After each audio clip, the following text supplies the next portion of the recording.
At this point in the virtual systemic inquiry sequence, I thought I'd offer a few thoughts about discussion groups, or bulletin boards if you prefer. They come in numerous forms, though.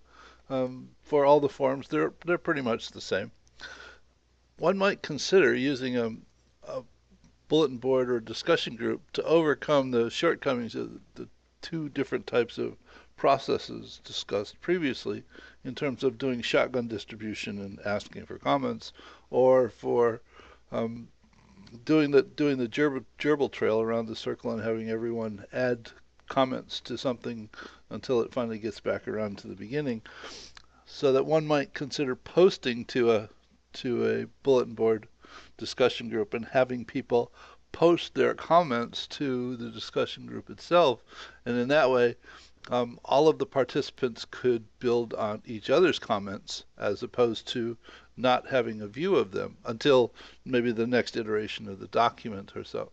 Though there are some realities about discussion groups that one should be aware of.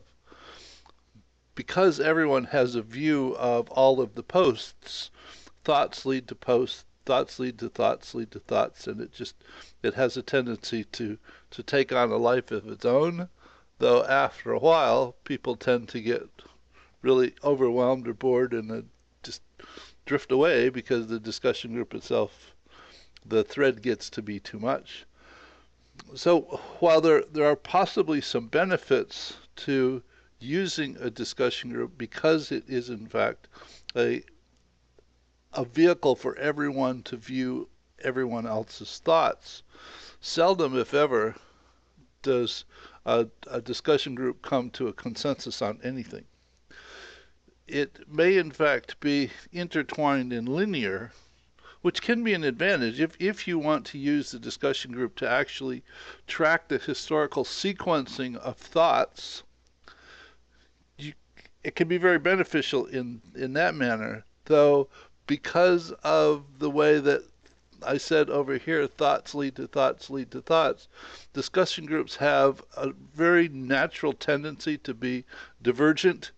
Uh, and, even myself, as much as I realize the fact and try not to, someone does a post and it connects with a thought, and I respond with a post that actually ends up being off topic, and I end up derailing the discussion itself because we're off headed in another direction. And if the individual that starts the discussion actually attempts to keep the discussion focused, it's a lot like herding cats. As much as the participants in the discussion will admit that it's not beneficial to take the discussion off on in various and sundry tangents, they don't want someone to comment about the fact that they are actually taking the discussion off on a tangent. So as much as we admit that we need to be managed, we hate to be managed. So again, discussion groups can in fact have a role to play, though one needs to be very careful in that we don't try and use it for things that it is in fact not well suited. And as I get through this sequence, I will actually integrate the discussion group into a process where it appears to make sense and really make a contribution to what the virtual systemic inquiry is trying to accomplish overall. So hope you found this useful, and I'll see you in the next video. Bye.